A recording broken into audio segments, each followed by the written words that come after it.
TJ, obviously the Rooney family have a very special connection to this island. Is that something that you guys take on an extra sense of responsibility this weekend in regard to the team's heritage here? Absolutely. I mean, the ambassadorship of Mr. Rooney is a huge role, and Mr. Rooney, our Rooney came up and told us a little bit of the backstory, especially with Croke Park, and just why this game means so much to their family and to this organization. And it's hard to put more weight on an NFL game as it is, but this one definitely is important for not only for the Steelers, but for the Rooney family as well. TJ, it's a hugely important event for the Rooney family and for the history of the Steelers, but it's also important for you guys to come here, get the business done and get a win. How do you strike a balance between embracing the occasion that it is and coming here and getting the job done and leaving here with a win? I think it's treating it like a business trip for the most part, but also trying to enjoy as much as you possibly can, but also understanding the task at hand. We're going to still do team dinners. We're going to try to fellowship as much as we can with the extra time that we have. Take in as much culture as possible, maybe have one Guinness, not any more than that. Just have fun, let loose. That's when you play your best ball. TJ. Teddy Ricketson, Sporting News. We noticed at practice that your regular nameplates were replaced with Gaelic names. Can you tell us kind of about that process and how it was, decided upon, and what you thought of your Gaelic last name? It was a surprise. I mean, I hope it comes with pronunciation, so I know I get it right. But it was a surprise. I'm excited to hopefully learn more about it. I think it's awesome that we're embracing the culture, even on the back of our jerseys. TJ, Pepe for Acero. How do you think the change that have been in Minnesota regarding the quarterback facing Carson Wentz instead of J.J. McCarthy affects the defense on how you have to prepare for the game? I mean, I don't think the playbook is going to change that much for them just because he's a veteran quarterback. He's been through many systems. We've played him at least once or twice before.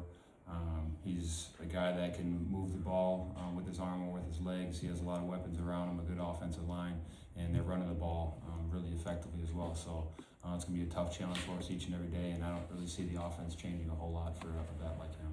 TJ, Jason Mack with the Post-Gazette. What did you like about the defense's performance last week, and what do you feel like this week you guys are able to do the ball? Turnovers. I think that's the obvious, is just being able to get turnovers, especially in big-time moments. We're able to bowl up and create takeaways and deliver the ball back to our offense.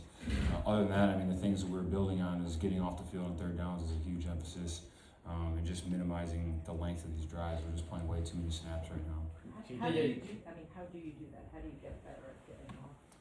I mean, it's focusing on those third downs. I mean, what teams are giving us, whether it's dealing with max protection structures, what type of route concepts. I think it's just kind of everybody doing their job and playing good football on the front end and the back end, and we feed off each other. So that's important to remember, and I feel really confident with the week that we've had this week, even though it's been a little bit unconventional. TJ, Freddie from the Franchise Tag Podcast. You got 2 sacks to kick off your sack total last week against the New England Patriots.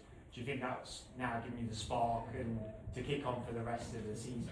Oh, it'd be nice. But honestly, the win is the most important thing.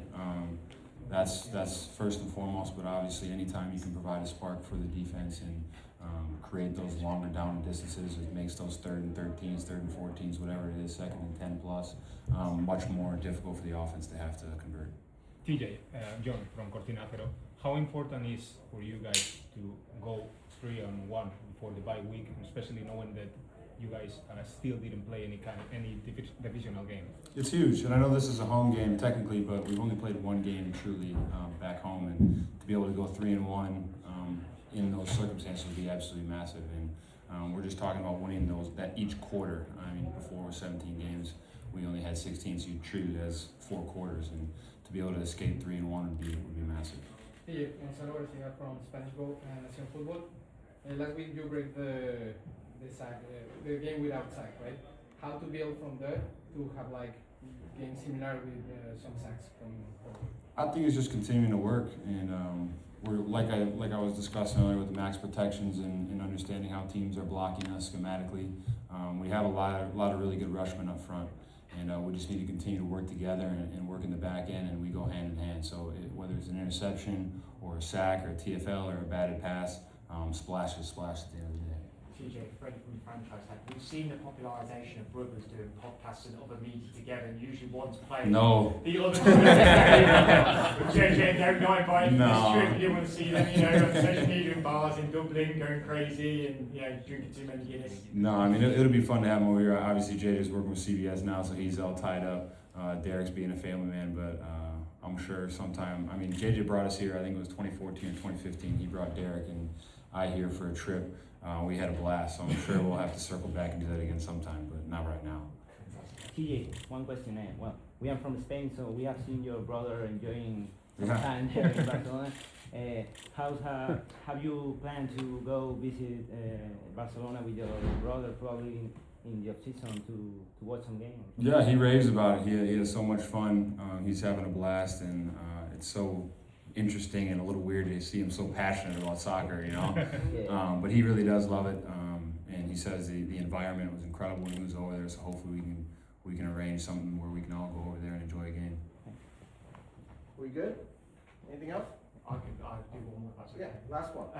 With Derek Harmon's debut last weekend, obviously being in that 3-4 set defence, is there any points of view you've been giving him as a rookie coming into the league? But I mean, he's got some great players around him like Cam Hayward and Keanu as well. Like, is there an aspect of your gameplay that he can inherit?